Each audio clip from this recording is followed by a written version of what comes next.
Hello everybody, I am Ananya, 8-3 this year. So I'll just give a brief background about myself before delving into the strategy. So I have done my graduation in geography from Miranda House, University of Delhi in 2021, and post to that I prepared for this examination for 2 full years. Even though this is my first attempt, I have prepared for this examination for 2 full years, and I gave this examination in the year 2023 with anthropology as my optional, and I've been lucky enough to clear it in the first attempt. So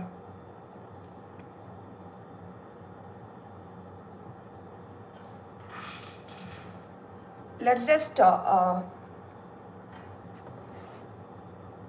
get into the strategy now. I'll take the questions at the end. Right now I'll just divide the video into prelims, mains and interview stages so that it will give you a comprehensive understanding.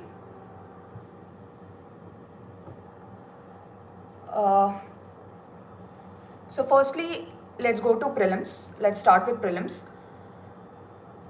Prelims, instead of delving on the overall strategy, what I wanted to highlight is what should be done in the last 1 month of the preparation, since prelims preparation is less than a month now. So I'll just try to tell you about what all should be done in this last 1 month so you can derive something beneficial out of this session. So first is focus areas and PYQs. What happens is that, like for instance, if I take my case, I have started my prelims preparation in February. I have given 4 full months for prelims.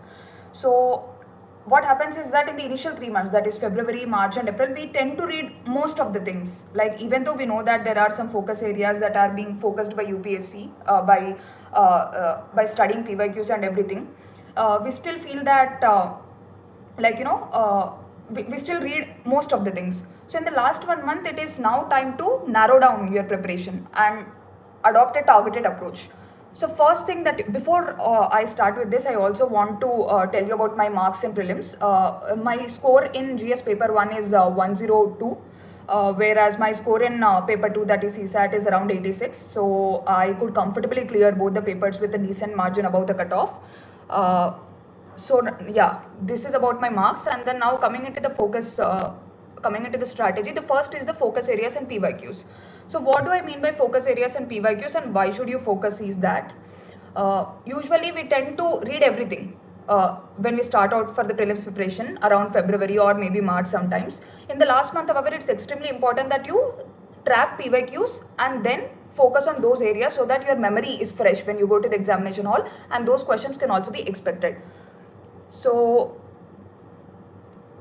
first is, what are the focus areas? For example, there is something like history, especially the medieval Indian history. So the focus areas in medieval Indian history are the terms. For instance, even in the previous years,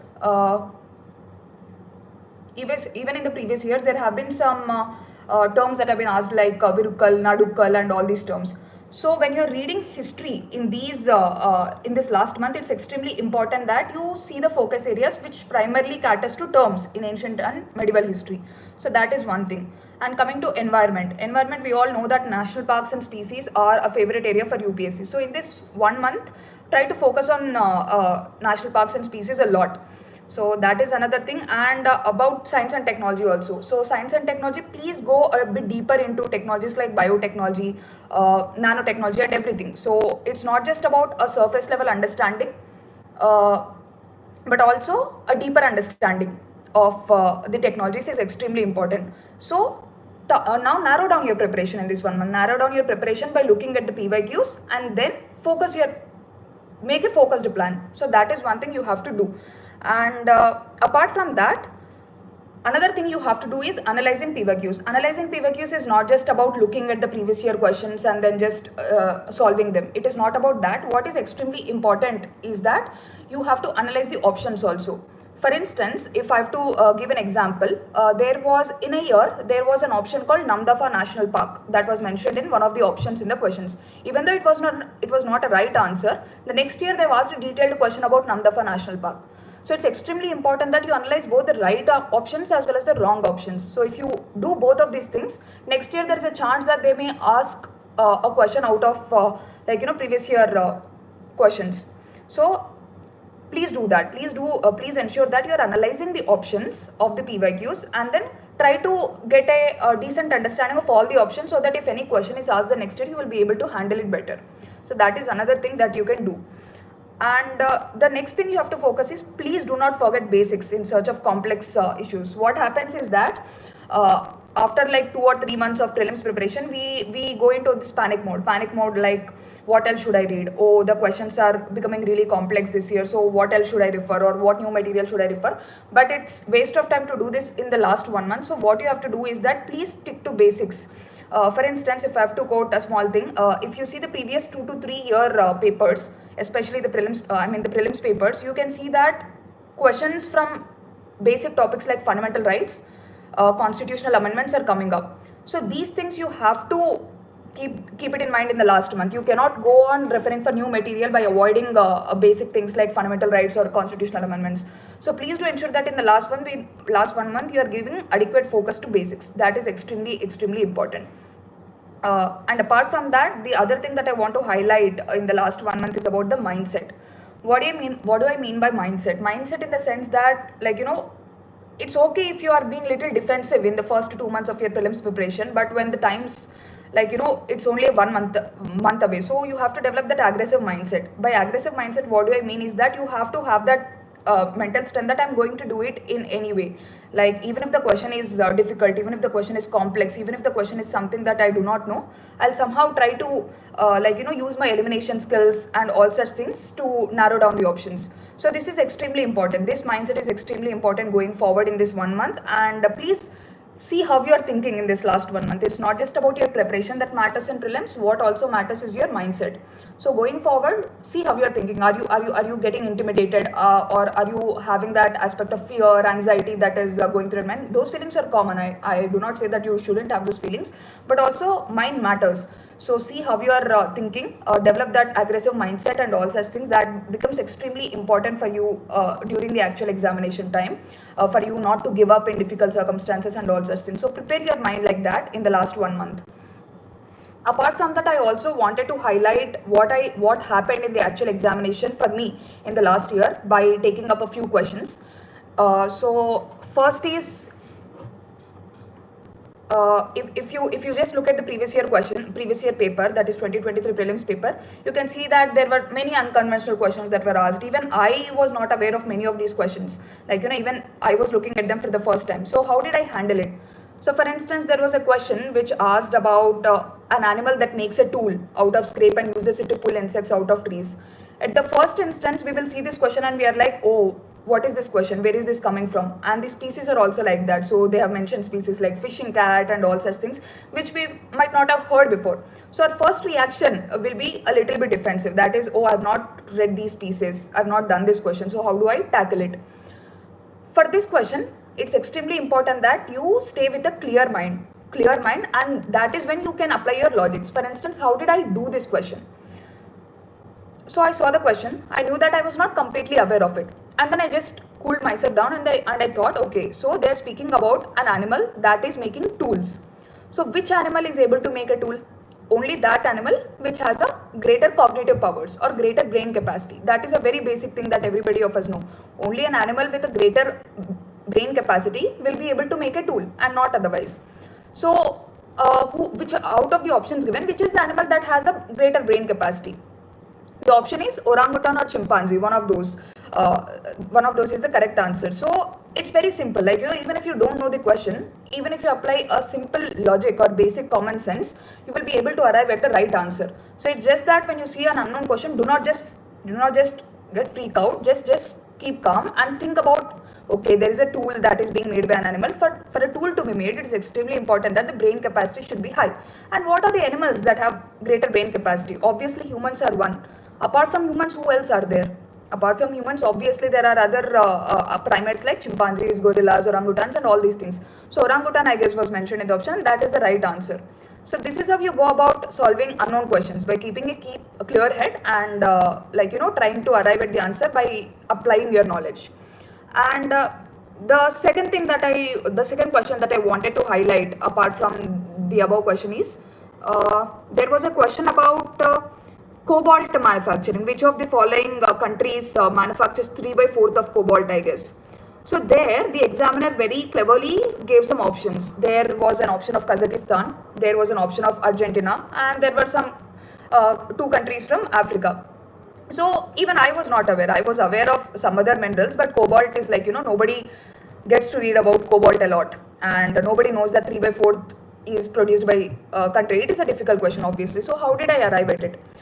So when the examiner is giving the options, just try to understand the mindset of the examiner. Why is he giving the other countries? He might be giving the other countries not randomly, but he might be giving the other countries in the options to confuse us. So what must he have given? He must have given those countries that are the top producers in other minerals. See, for instance, he has given Argentina. He or she has given Argentina. So why did the examiner give Argentina? Argentina is being given because it is one of the top producers of lithium. So they wanted us to confuse, like, between lithium and cobalt. But lithium, Argentina is the top producer of lithium, so that goes away. And next is Kazakhstan. So why did the examiner give Kazakhstan? So Kazakhstan, we know that Kazakhstan is one of the top producers of uranium. It is a very basic fact. So that is again important, having these basic facts with us, and then using them to arrive at the right option. So I was able to eliminate Argentina and Kazakhstan because I knew that these options were given by the examiner only to confuse me. Argentina is the top producer of lithium and not cobalt. Kazakhstan is the top producer of uranium and not cobalt. So I was able to eliminate two options, and then I was able to guess the other option. So this is how you arrive at the right answers. And the other thing that UPSC also does is when they are giving questions based on match the following, they try to jumble the options. So for instance, even in the previous year, there were questions, one from science and technology. They gave three options. They gave terms like nebula, pulsar, cepheids, and they gave three options. So they try to jumble the options. For instance, for nebula, they gave something called stars, whereas for cepheids, they gave something called clouds as an option. We know that nebula is a dust cloud. So obviously we will be able to eliminate that option. So it's extremely important in this sense. What I'm saying is that be mindful. Try to read the examiner's point of view. When the examiner is giving a match the following questions, they are obviously trying to jumble the options. So even if you know one option, even if you know that nebula is not a star, nebula is a dust cloud, you'll be able to eliminate that option and the above option also, and then you'll be able to arrive at the right answer. So this is how you kind of arrive at the right answers for questions like match the following questions. And there was another question also, same format, that is match the following, which is nothing but they gave some conflict regions and they gave the countries they are present. For instance, they gave Nagorno-Karabakh, which was very much in use, which was in Azerbaijan. So again, the examiner jumbled the options. So Nagorno-Karabakh, he said that it was in some other country and not Azerbaijan, and the above option also he kind of jumbled. So please keep this in mind. This sort of analysis you will develop from analyzing previous year papers. When you see the match the following questions that are being given by UPSC every year, you will know that the options are definitely jumbled. One option is given down, the other option is given up. So in this case, even if you know one option, even if you know that Nagorno-Karabakh is in Azerbaijan, that is enough for you to arrive at the right option. So this is how you go about it. That is analyzing PYQs, trying a bit to understand the examiner's mindset, how the examiner is framing questions for different kinds of questions, for match the following or for statement based questions, and then you arrive at the answer. And also for unknown questions, it is not something you have to give up easily. If you see an unknown question, absolutely unknown question, you cannot give up just like that. You have to keep a clear mind and then apply your logical skills. You will be able to apply it eventually, which you will practice in your mock tests also. So it is in that sense that you will arrive at the right answer. And then if I have to also give another, if I also speak about another question, there is this question about Arab Peace Initiative, something related to peace between Arab countries and Israel. So they gave two statements and they gave assertion reasoning kind of statements. So in that they gave one option that Arab Peace Initiative was mediated by Saudi Arabia between Arab League and Israel. So this is something we are not aware of, obviously. Who is aware of Arab Peace Initiative and who is aware of Arab League?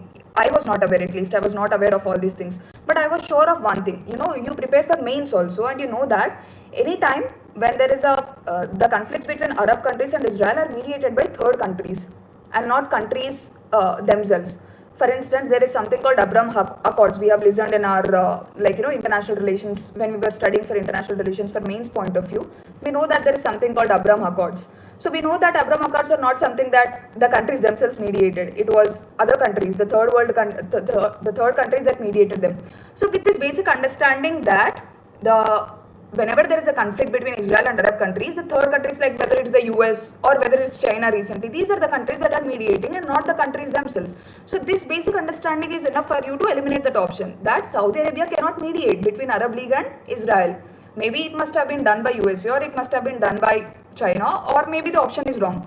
So this is how you arrive at it. That is, it's extremely important that you apply your mains knowledge also in your prelims thing. Just a basic calm understanding of things will help you go about it.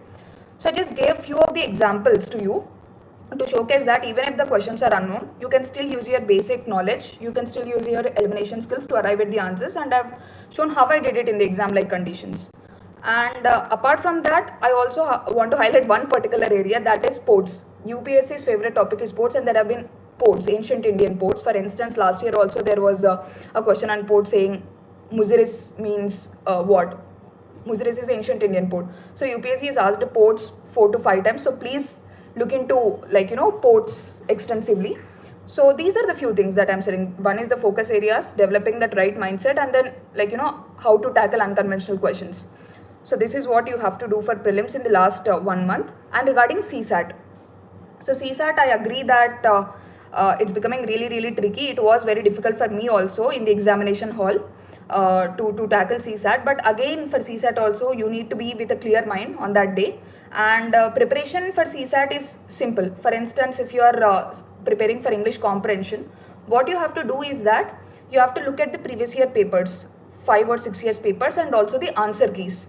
The answer keys also have to be looked in, not the answer keys that are given by coaching centers, but the answer keys that are given by UPSC itself. So just look at the English comprehension questions and see the answer keys.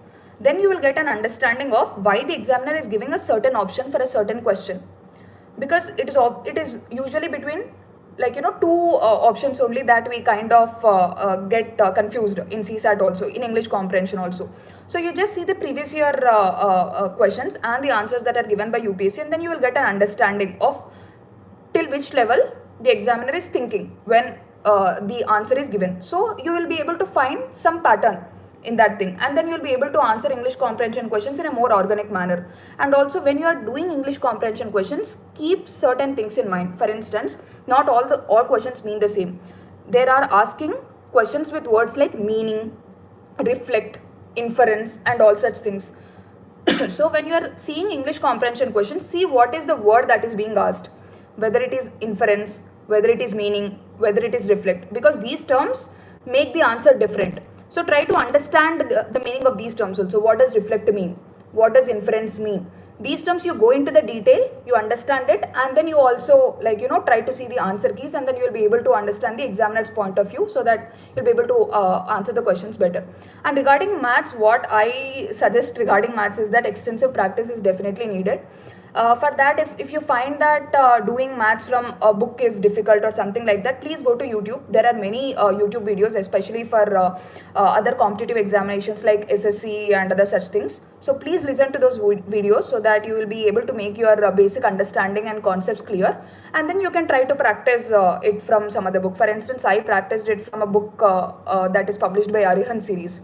So what I used to do was, I used to see the CSAT topics that are extensively asked by UPSC. For instance, there is something called calendars that UPSC asks questions on. There is something called number system that UPSC asks questions on. And recently, especially last year, they've asked a lot from probability and permutations and combinations. So just look at these questions, these important areas, then go to YouTube, find nice video for these topics. For instance, again, like I said, SSC videos or any such things. Listen to those videos, and then when you are when you have to practice, pick up any book. I picked up Arihant publications book on CSAT for UPSC.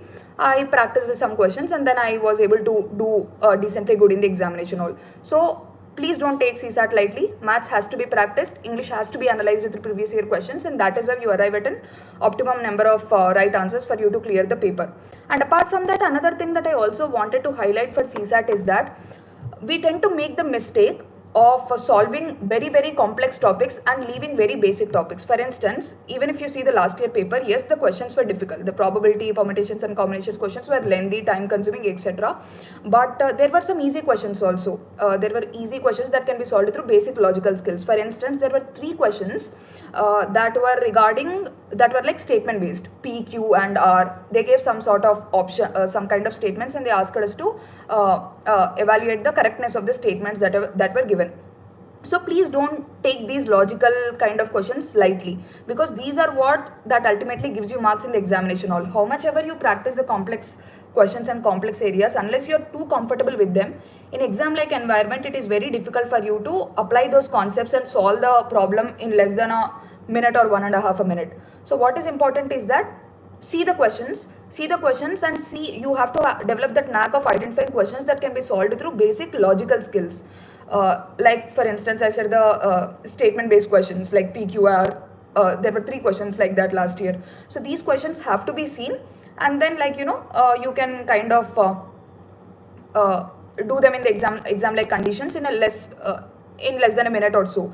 So that is what I'm saying. Please stick to your basics. Don't forget that thing. You may solve n number of complex questions, n number of complex topics, but if you're not able to apply them in the exam like environment under the stress conditions, it is not worth it. So always stick to the basics. Try to do the basics well and focus on logical skills here also in CSAT also. So this is basically about prelims. I highlighted what has to be done in the last 1 month. Again, if I have to repeat, I'll also tell you that please focus on focus areas. Please analyze PYQs. Please analyze the options, even the wrong options that were given in the PYQ, so that you will gain an understanding about the whole option, and then maybe questions can be asked in the future also. And then please do not forget basics in search of complex issues. Like for instance, there are topics in polity like fundamental rights, constitutional amendments, and other such things, at least 2 questions are asked every year. So even if you read the whole book of polity and you are not focusing much on these areas, that is going to go to waste. So please don't avoid basics in the last month. Stick to them. It will definitely yield results. And next is definitely mindset. Please go into an aggressive mindset. Don't be defensive, because like I said, when you go into the defensive mindset, what happens is that, for instance, you saw that question that I mentioned previous year, the orangutan question about the tool maker. So when you see those kind of questions, if you are in the defensive mindset, you will feel that, oh, I've not read this, I don't know the species, I've not read this. But if you are in that aggressive mindset, what happens is that you will just think that, okay, I don't know this question, but I'll somehow apply my logical skills to arrive at the right answer, or at least try to arrive at the right answer. So this is how your mindset should be, that even if I don't know the answer, I'll try to do something out of it. This is what you will gain through practicing mock papers extensively. The single objective for you to solve the marks is not to score marks or test your knowledge or whatever, just that how you're developing this aggressive mindset when you're encountering unknown questions or when you're solving questions. So this, please keep this in mind. And again, like I said, even though the question seems unconventional, unknown, absolutely clueless, please don't give up. Try till the end. Apply whatever knowledge you have gained through 3 months or 4 months of preparation. You will definitely able to arrive at the right answer or eliminate at least 2 options, and then you can take a guess. So that is something you have to do. And then please also see things holistically, like from your mains perspective also. Like I said, Arab Peace Initiative question last year, I was able to solve it only because only because I was using my mains knowledge over here. So this is something you have to do again. And also regarding CSAT, please don't take it lightly.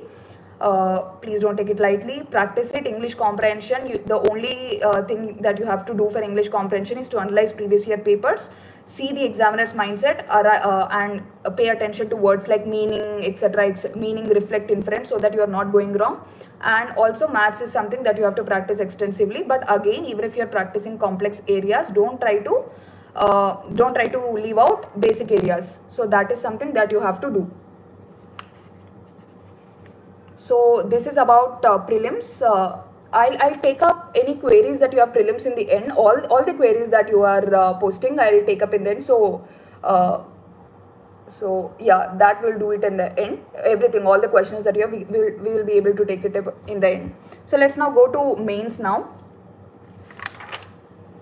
So mains. So first is, I'll talk a bit about language papers. I see many, because I've got some queries about language papers also. Language papers are not something that you have to worry a lot about.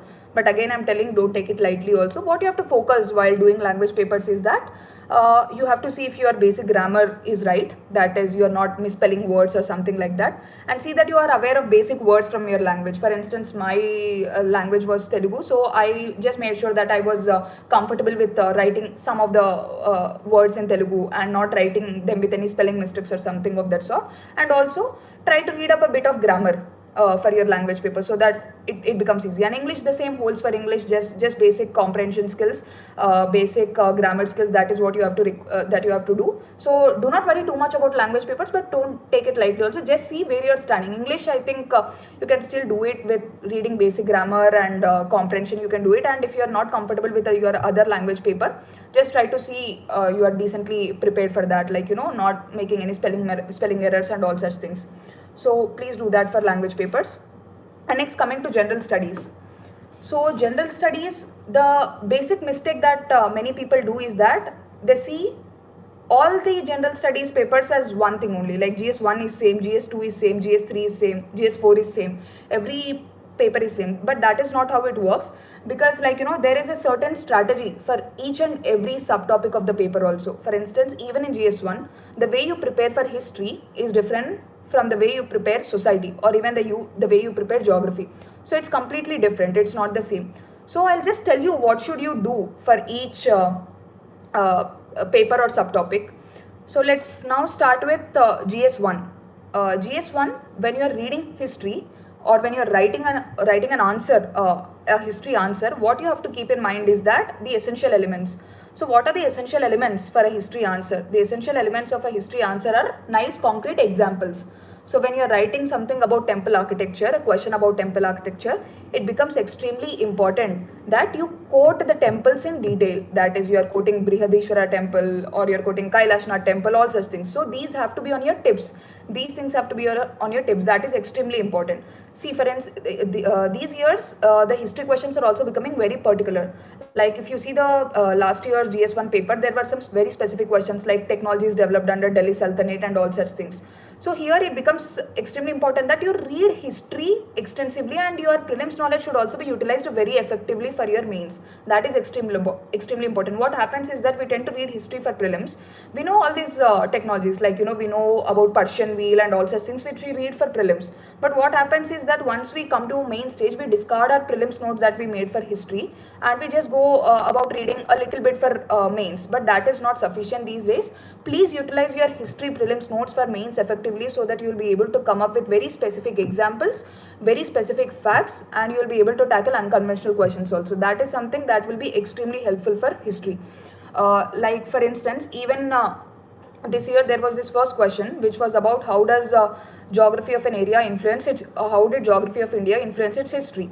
Here, again, the question seems very simple on the face of it, but what is extremely important is that you quoting very, very specific facts and examples. Like, for instance, I remember quoting how Magadhan Empire geographical features made it the powerful Mahajanapada in those times, or how Cholas, because of their geographical location, seaports and all, become a seafaring power and everything. So again, like I'm telling you, this is an easy question, but what makes it, how do you earn that extra marks is that you use your prelims knowledge extensively, that specific questions or specific examples extensively to kind of write while writing answers. So this becomes extremely important for history. Coming to geography. Geography was my graduation subject, so I had a basic understanding about geography, but that doesn't mean that I was completely comfortable with it. But these days what is happening is that the questions that are being asked in geography are of two kinds. One is the very traditional questions, like, for instance, there was a question on fjords this year, which is from geomorphology. So these are very traditional questions where you have to just have an understanding of the concepts clearly. Read any book, like whether it is Gocheng Liang or the NCRTs will also suffice. So these are one set of questions. The other questions are very dynamic questions. By dynamic questions, what do I mean? So there is a question that is coming up on climate change every year, and there are also questions that are coming regarding impact of climate change on water bodies or something like that. So these are the questions that are kind of dynamic, that are evolving. So it's extremely important for you to be thorough in both the areas. the traditional questions are also becoming important. Like we have seen this year, there was question on 5 odds, there was question something related to winds, and there are dynamic questions also. So for traditional questions, just study a basic book in detail so that you will be able to answer any traditional questions. For dynamic questions, it's extremely important that you collect some of the stats or facts from newspapers, and also it's extremely important that you refer to other value addition sources, whether it is the topper notes or whether it is mains 365 that comes up from various coaching centers. These are also extremely important in collecting nice facts and stats or examples so that you can use them. So geography, please keep this in mind, that the traditional questions and also the dynamic questions are becoming important, so focus have to be given on both. And next is society. So society is a bit of an analytical subject, in the sense that the questions that are being asked are also becoming analytical, and the answers are also expected to be analytical. One thing that becomes extremely important for society is the terms that you use. So try to use nice terms in society answers. You can collect them from newspapers. Like there are many terms, like there is something called intersection of vulnerabilities or any such thing. So these are the terms that you can collect from newspapers, so you can quote them nicely. That is something you can use. And also examples become extremely important. Examples by mean not very basic examples that everybody writes, but very unique examples that you can do. For instance, when you are writing a question about regionalism, try to collect very unique examples. Basic interstate disputes, interstate river disputes is something everybody will write, but some sort of uniqueness has to be brought in. Like for instance, when you're writing a question about regionalism, try to bring in that Tulu, people speaking Tulu are demanding for inclusion of their language in 8th schedule. This somehow connotes that, like, this is also an element of regionalism. People don't quote this example. This is a very rare example, but people don't quote it. People only quote very basic examples that everybody quotes. So try to diversify your understanding of the society topics, extrapolate your thinking a bit, and collect new kinds of dimensions and examples. So that will give you a better understanding, better marks is what I meant to say. And then this is basically for GS paper 1, and coming to paper 2. So paper 2, 1 is polity. So polity, whenever you are kind of like reading polity, make sure that constitutional articles, constitutional amendments, Supreme Court judgments are sine qua non. You need to have a decent understanding about all of them, because if you are writing an answer without introducing it with constitutional articles, constitutional amendments, or not ending the answer with Supreme Court judgments, or not including any Supreme Court judgments, that is not going to be rewarding. So ensure that you have the constitutional articles prepared separately, Supreme Court judgments prepared separately, so that you can use them contextually. That is extremely important. And apart from that, governance is an area I personally feel what might have worked for me in governance is that being organic. What happens is that there are topics in governance. For instance, there is something called e-governance. There is something called citizens charter. There is something called social audit. What happens is that we read a lot of theory about that. Like, we read what is e-governance. We read we read all the technical solutions or the technical problems that are there with adopting e-governance or adopting citizens charters. But what is extremely important is that please write governance from an organic way. Organic way in the sense, governance is nothing but you are showing, it is a good opportunity for you to showcase your skills as a future administrator. What will you do? So instead of quoting solutions directly from the book that you read somewhere, try to think a bit and try to come up with your own solutions or some organic solutions that you can think right on the spot or whatever. So this kind of organicity will definitely help you in governance, because they're not looking for theory in governance. They're not looking, like when you're writing an answer about e-governance, they're not looking how to fix technological solutions or not such things. Think from an administrator point of view. Use your own mind in that sense, and try to come up with unique solutions on your own. So that is something that is extremely important for a topic like governance. And apart from that, international relations. Again, international relations is an area that will be helpful if you read newspapers. Even if you are not preparing any notes from newspapers, what is extremely important is that you have a basic reading every day, so that you can interlink topics. For international relations, it becomes extremely important that you are able to interlink topics. And also, international relations is very dynamic. If you are making a note, say on India-US relations, and your content is not updated, that is, you are still quoting about traditional problems like India-US problems related to trade, or India-US problems related to funding Pakistan and all such things. That is not enough. It's extremely important that you update your international relations content very like on a day-to-day basis. So when you're writing examples for international relations, it becomes extremely important that you quote examples or events that have happened very recently. So that gives a sense of that sends out a good signal to the examiner that the person is updated regarding what is happening and not just writing from whatever has been prepared long back. So international relations, please keep in mind that it is a very dynamic subject, and even if your notes is prepared for countries like India, US, India, Russia, or multilateral organizations like BRICS, etc., it is extremely important that you update your knowledge very regularly and use very recent events and examples, so that sends out a good signal to the examiner. So this is about GS2, and coming to GS3. GS3 again, like I said, for something like economy, it becomes extremely important that you use stats a lot. That is sine qua non. Stats become extremely important, and apart from that, what happens in GS3 is that we tend to focus a lot on economy, a lot on agriculture, but we leave out other topics. If you see the previous year paper, there were many questions from topics like disaster management from S&T and other such things, and environment also. So we tend to leave those areas. We tend to see that GS3 as an economy paper and an agriculture paper, but that is not the case. GS3, many questions are coming from the other areas, so you have to give decent attention to all those areas also. Like I said, again, the strategy for each of these topics also is different. And after discussing all these three papers, I just want to highlight the answer writing for these three things. I've highlighted bits of it while telling about the individual topic also, but still I want to highlight what makes a good answer usually, and how do you make a good answer. So the first thing about making a good answer is that your answer should address the demand of the question. That is sine qua non. What happens is that people usually tend to write whatever comes to my mind rather than what is asked. So addressing the demand of the question is the primary aspect. Even if your content is not up to the mark, if you address the question, you will be given some marks. But if you write whatever comes to your mind, that is not going to be rewarded. So please keep in mind that the demand of the question is something that has to be addressed. There is no shortcut to it. And next is, you have to do justice to what is being asked, but you also have to write something extra. What do I mean by this? So for instance, there is a question that just asks about the problem area.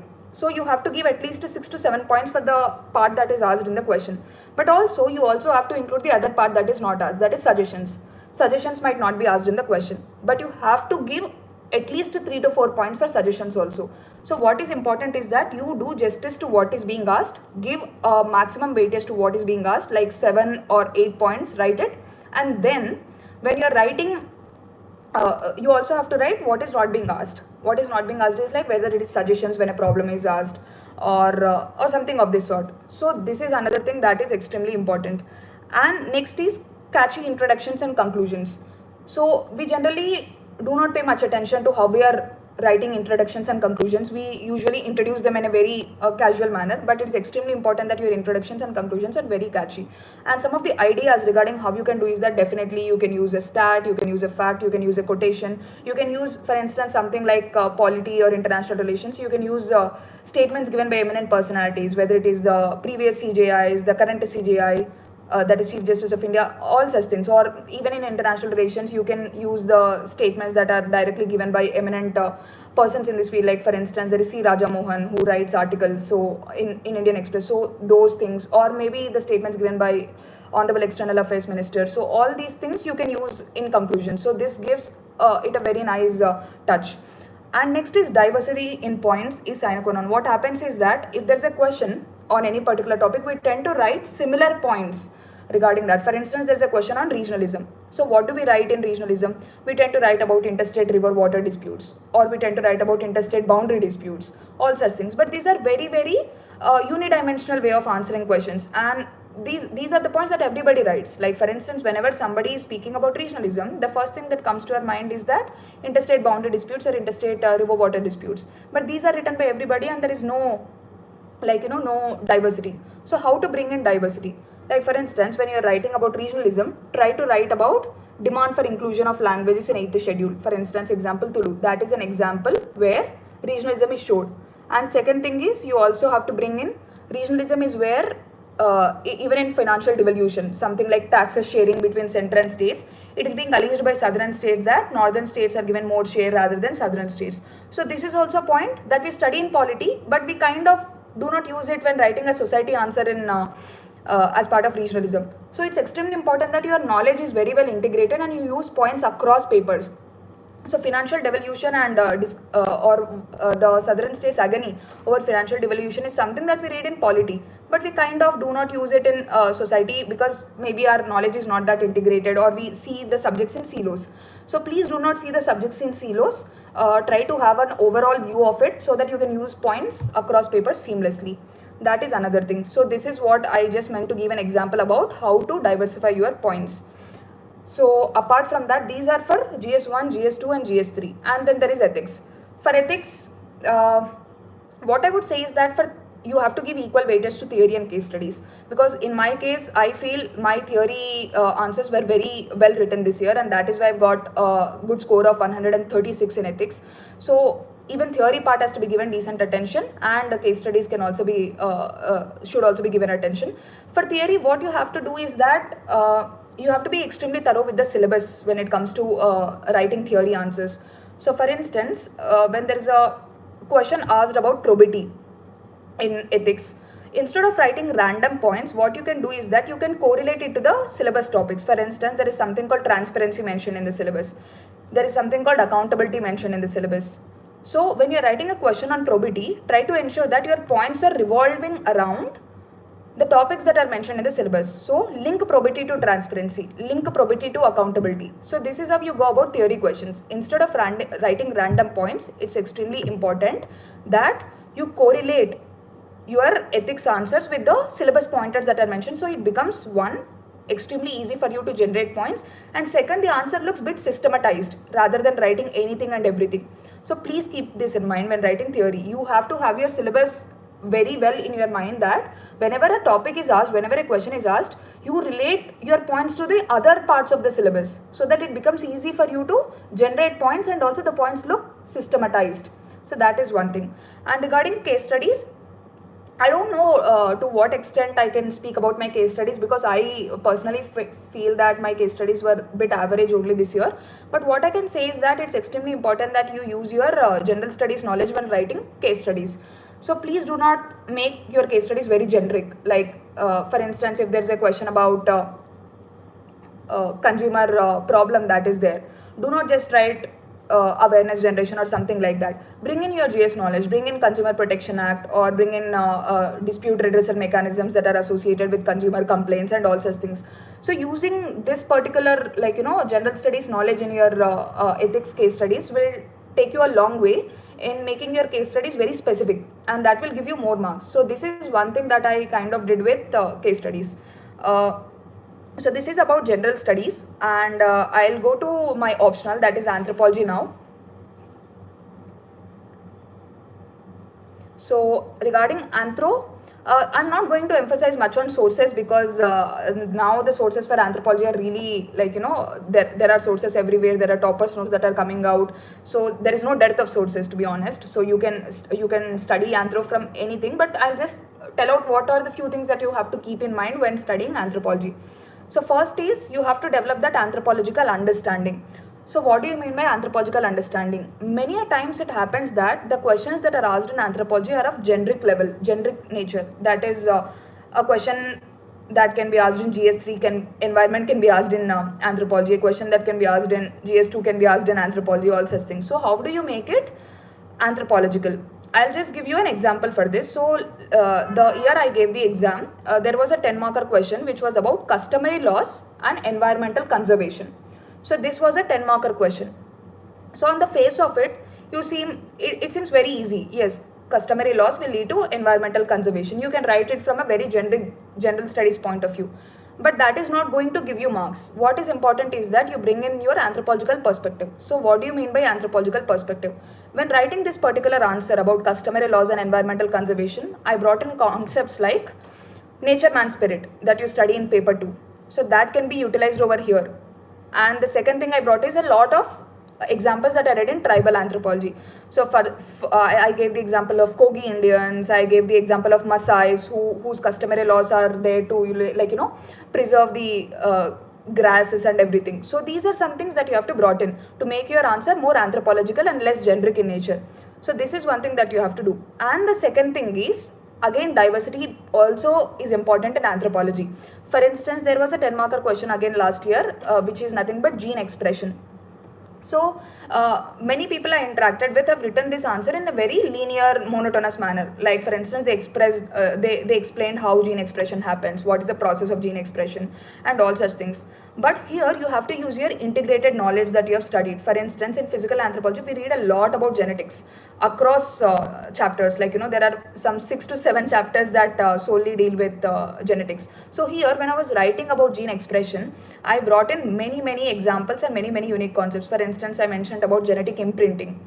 I also kind of mentioned about environmental influences over gene expression. So how the phenotype the genotype changes when environment is influencing it. So all such things. So when you are using these kind of concepts that you have studied somewhere in an answer, it definitely impresses the examiner because of the diversity of the points you are bringing in.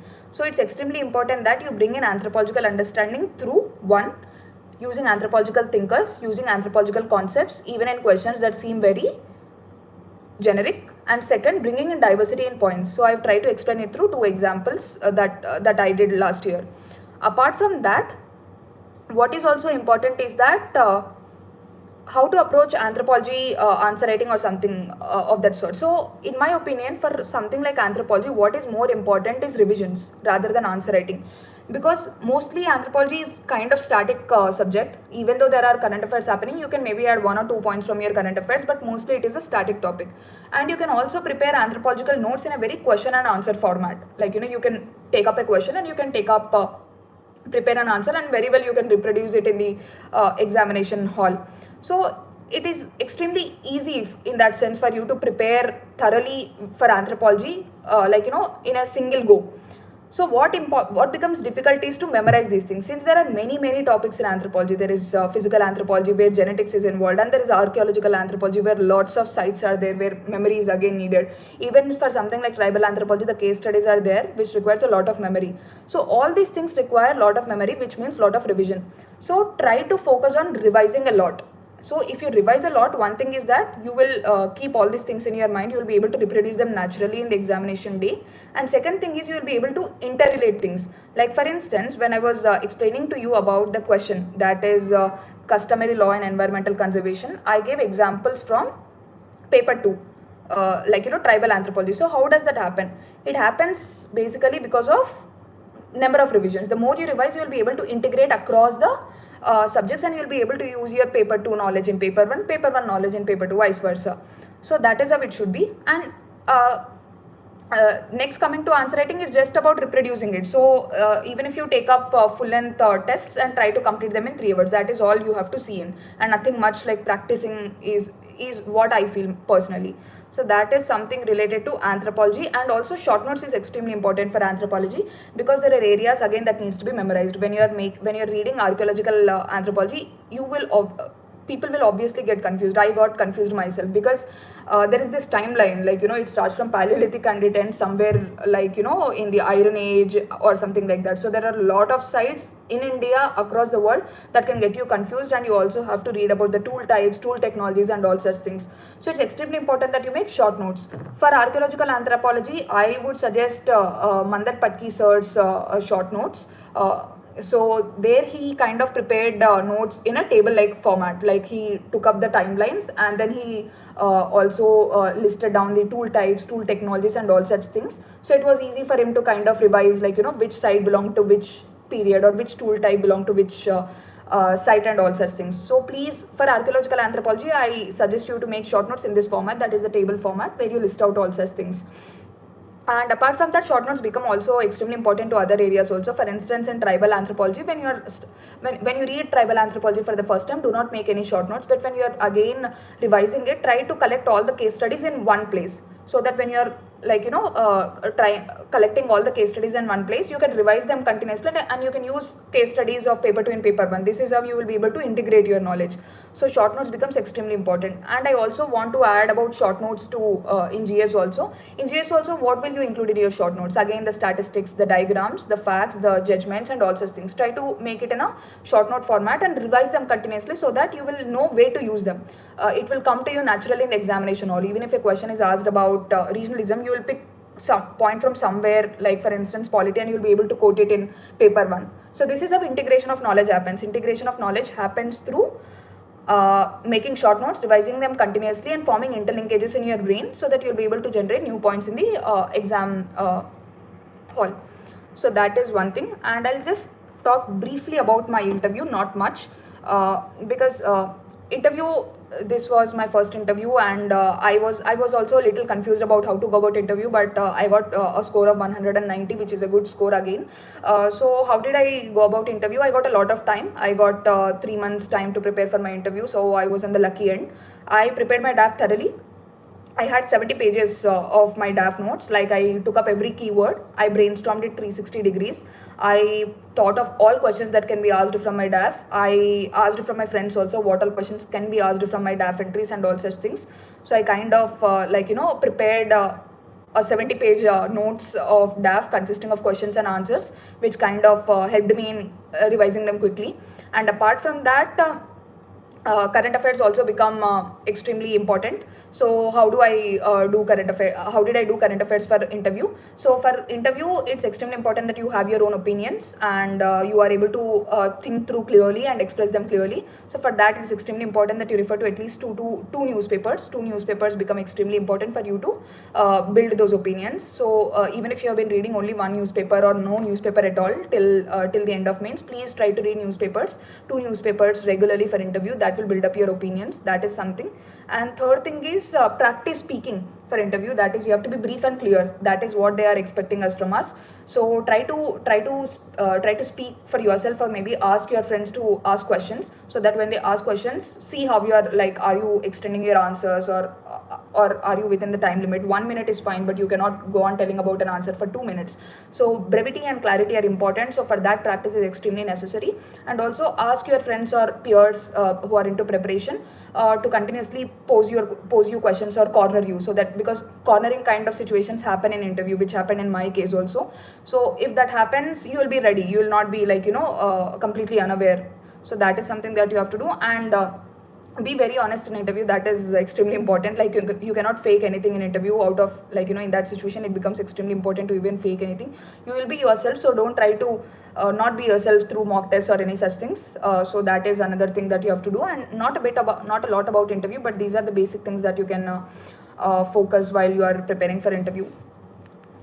So this is basically about my overall strategy. Now I'll kind of take up questions, whatever are being asked.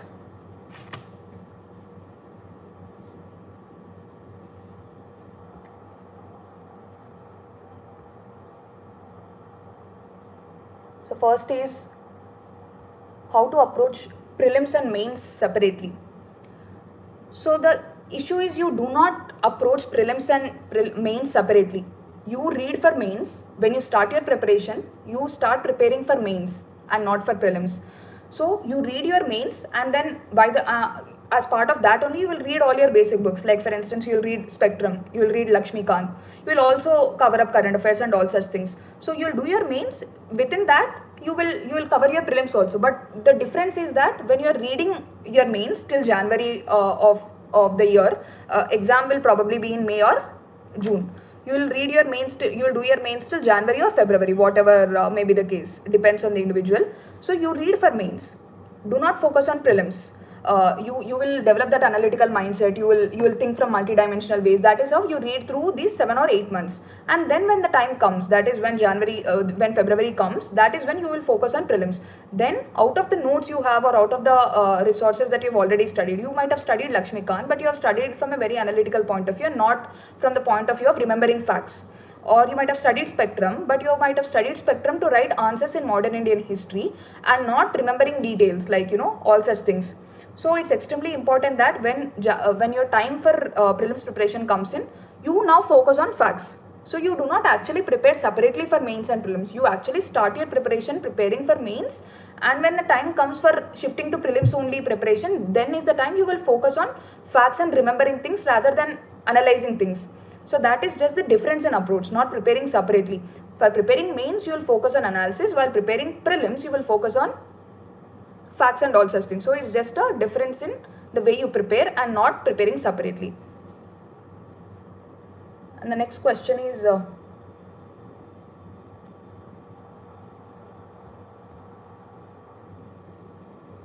how to start answer writing.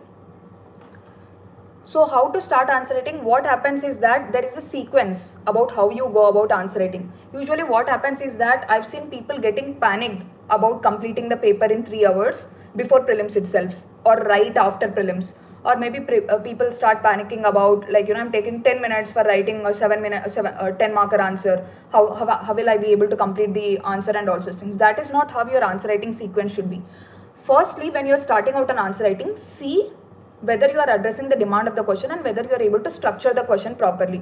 So that is something you have to do. So when you are seeing a question, see if you are able to identify the subparts that are asked in the question. See if you are able to structure your answer well. So first part is focus on structuring of the question. You might not have a lot of content at this stage. Like, you might not have good examples. You might not have good facts, stats to, substantiate your answers, but that's okay. Just focus on preparing your structure well in this stage. And later, after that, when you're starting to doing this, you will also obviously gather content as you read more. Like, as you go deeper into your preparation, you will gather content from newspapers, you will gather value addition from topper notes and all such things. Then automatically your content of the answer also gets developed. And then the last stage is focusing on completing the paper on time. That will happen only when you have got lot of revisions, only when you are able to identify the structure very clearly, address it very neatly and all such things. So first focus on building up the structure, addressing the demand of the question, and then go on to develop the content. That will build up naturally as you read more, as you gather more examples, refer to more topper copies and all such things, and then focus on preparing the paper, completing the paper on time. That is your last headache. That is not your first headache. So please do it in this sequence so that it will help you in developing that organic way of answering questions. So next is,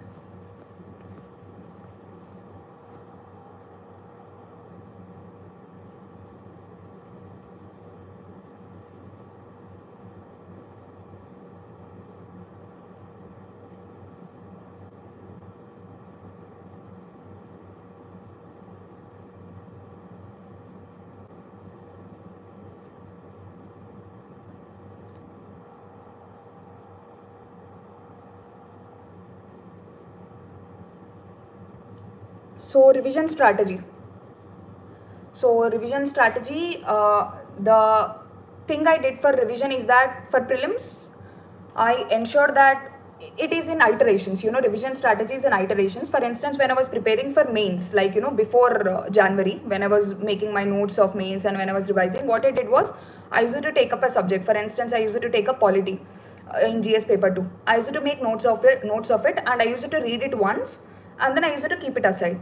And then I took up something called international relations. I used to make notes of it. I used to read it once, keep it aside. So after completing all, this thing for 3 papers, that is GS1, GS2, GS3, what I did was I did it by the end of October, I guess. From June to October, what I did was I took up each subject of GS paper 1, paper 2, paper 3. I made notes of it. I read it once and I kept it aside. Current affairs were going simultaneously. I completed this exercise by October. From October, post that, I did my second revision. Second revision was that I again picked up GS1 topics like history, and I revised it again. Polity, I revised it again. All such things I did it by end of December. And January was the month where I did a sort of third revision kind of thing. So I again took up all the subjects and revised it once. So before prelims itself, I kind of did 3 revisions for my mains. Not completely perfectly, I'm not saying perfectly, but at least most of the areas I was able to make notes. I was able to revise most of the things. I was able to read current affairs and interrelate all of these things. So this is what I did for till January. The same went with optional. What I did for optional was I just made notes for every subject, and then I revised them twice or thrice before prelims. For prelims, this is what I did for mains before prelims. For prelims, what I did was I ensured that I read every subject at least thrice. That is it. I did not read Lakshmikant for 10 times like people say. I just read it 3 times, but I made sure that I read it very thoroughly. Like, and also the focus areas become different. For instance, in first revision, you will, while you're reading the book for the first time, you will read it. You will highlight the points that you're not able to remember. And the next revision, you will only focus on those points that you're not able to remember, or the highlighted points. And then in the third revision, your target of revision becomes still narrower, because most of the things are already in your head. What you're focusing on is just the things that are slipping out of your mind, or somehow you're not able to recollect them or remember them. So these are the things. So try to ensure that even for prelims, what you're doing is that please ensure that you're doing at least 3 or 4 revisions for every subject. That is basic necessary. And also your revision strategy is different each time. It's not like you pick up Lakshmikant and do the same kind of revision 3 times or 4 times. That is not how it works. You pick up Lakshmikant for the first time, you read it, highlight the areas, and next time you read the highlighted portions more carefully, because those are the things that you're forgetting. And in the third revision, your focus becomes even more narrower. So keep this in mind that 3 to 4 revisions are necessary for prelims, but each time the revision criteria and the target of the revision is different. And post prelims, when I was again doing my mains, I again ensured that I did the same thing. Like, I did all my GS in 1 month. That is, first revision was done in 1 month, next revision was done in another 1 month. So this is how I planned it. So it's not necessary that I did not have daily revision schedule or something like that. I did not take up subject randomly, revised it for something like that. I just had a subject wise revision strategy. At least after 2 to 3 months, I have to revise the subject once again. So that is how it worked for me. It depends from people to people. But for me, I ensured that I completed all the subjects in 2 to 3 months, and then revised them again before a lot of time, like, before 3 months only. So that is how revision worked for me.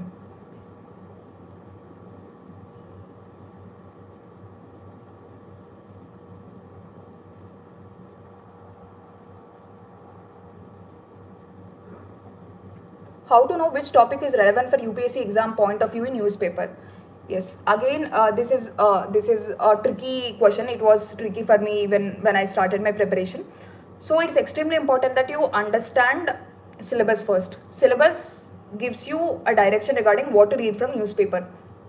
So for instance, and that syllabus should be in your mind most probably. Like in paper 2, GS paper 2, you know that something like social audit is mentioned in governance. So when something in newspaper comes up that a particular scheme, for instance Manrega, so and so social audit has been done for a scheme like Manrega, and it helped in saving these amount of funds or whatever, you try to note it down. This you can use as an example in a question that can be asked in social audit. So this is how it works. That is, you see your syllabus topics very carefully, memorize them most probably. Even if you're not able to memorize, just have them in your study desk so that you can have a look at it very frequently when you're reading newspaper. And when you're coming across an example or an article about a syllabus topic mentioned in the newspaper, try to note it down so that you can use them as an example. So that is one thing that is extremely important. Apart from that, how do you understand is that it comes again with practice and making your static preparation strong. So initially when I was also reading newspaper, I was also confused. Even though I was able to relate some of the things to syllabus pointers that are mentioned, I was still confused as to what all should be added. So as you go deeper into your static subjects and as you make notes, for instance, if you make complete notes of polity syllabus, probably it might take 3 months of your preparation. Post that, you'll be able to understand newspapers really well, because you know what are all the subtopics that are there within the syllabus pointer mentioned, and that is when you'll be able to easily correlate things that are mentioned in the newspaper to your static part. So please don't think that it can happen right from the first day. It will not happen right from the first day. It will take time. So the only thing that you have to do is be perseverant in reading newspapers, be perseverant in making your static notes, and also in understanding syllabus. So as time goes, what happens is that you can easily be able to relate what is asked in the newspaper and how is it what is told in the newspaper and how is it relevant to your syllabus. That is one thing that should be kept in mind. And also another thing that I want to mention about newspapers is that the newspapers between prelims and mains becomes extremely important rather than the newspapers before prelims itself. I don't say that newspapers are not relevant before prelims. Yes, you can read them, but for mains point of view, the newspapers, the current affairs that are coming between pre and mains become extremely important. If you read those 3 months current affairs very thoroughly, you can collect a lot of examples, lot of statistics, and you can also have and also most of the current affairs questions that are asked by UPSC are also from those 3 months only. So if you are seeing newspapers from a mains point of view, for mains those 3 months are more than enough, and just a basic understanding of newspapers from the previous months is okay. For prelims, definitely you have to have an idea of at least 1.5 years current affairs. So next is, ma'am, IR concept. Okay, so how to prepare IR?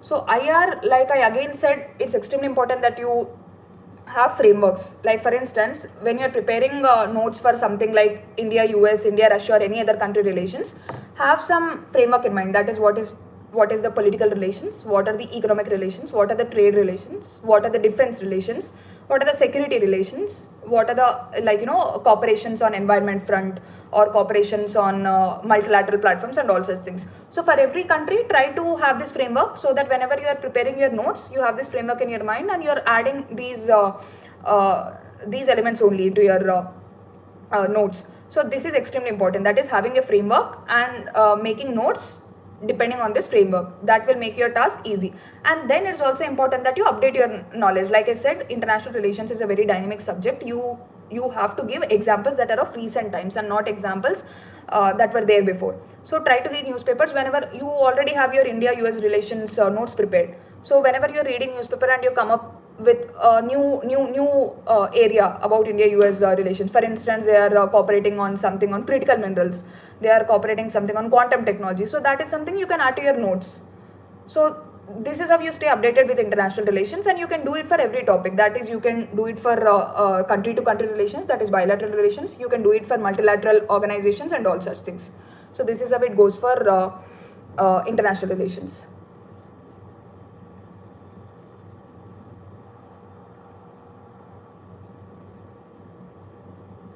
How much time should be given to newspaper? Honestly, I did not give a lot of time to newspaper.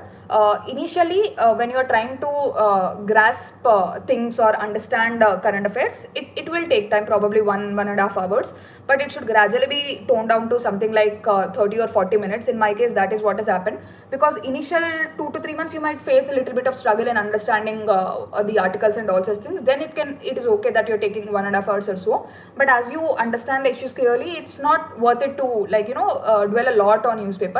Just restrict it to 40 minutes and note down important facts, stats according to syllabus pointers, and also any specific things that might be asked in prelims. So this is okay for newspaper.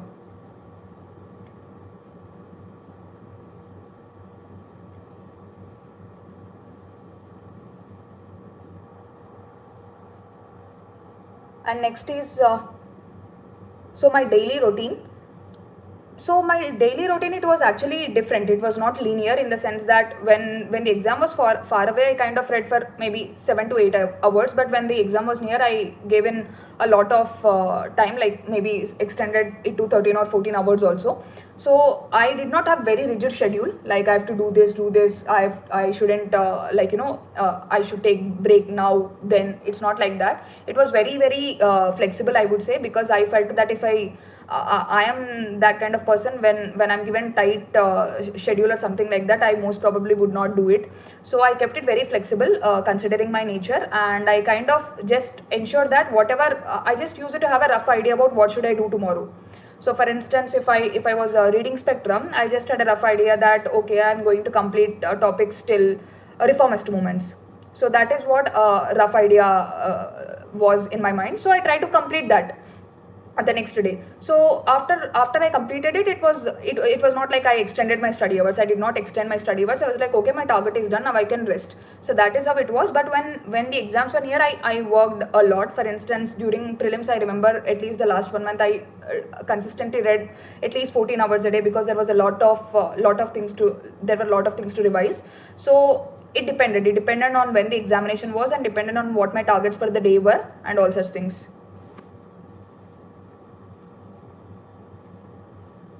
So relevance of Lakshmikant is falling. So in my opinion, I do not subscribe to such notions whether a particular subject is whether a particular book is not relevant anymore or not relevant or something like that. Because yes, questions may not be directly asked from Lakshmikant, but the basic concept is the same, and ultimately it is you who has to apply yourself on the examination day for the questions that are being asked. So even though the questions might not be directly coming from Lakshmikant, it still is a very good book that is like, that is kind of given a lot of concepts in a very clear, systematized way, and reading it thoroughly multiple number of times will definitely help you in the examination hall while eliminating options, even though the questions are not being asked directly. So there is no such thing as a relevant book or not relevant book. It's just that you need to have a basic decent book. You need to do that multiple times for you to apply your knowledge on the examination day. That is about it. So how to do answer writing practice? Like I said, I already gave the sequence before, like what sequence should you follow while you are writing answers. And also for me, I believe daily answer writing practice is more beneficial than writing full length tests or 3-hour tests, because through daily answer writing practice you'll be able to understand things like whether you're doing your structure well, small mistakes that you are covering and all such things, and also you'll be able to cover a subject holistically. Like for instance, when you're completing polity and when you're writing answers on polity for at least 5 to 6 days, you will understand your weak areas in polity. Otherwise, if you're just going for a 3-hour test, you will not focus on structuring and all such things. You'll just see if you are able to complete the paper in 3 hours, and all such other unnecessary elements will come into your picture. So what is important is that focus on daily answer writing practice initially, and then maybe when the exam is in the last probably last 1.5 months or so, just go in for full length test so that you are able to complete the paper on time.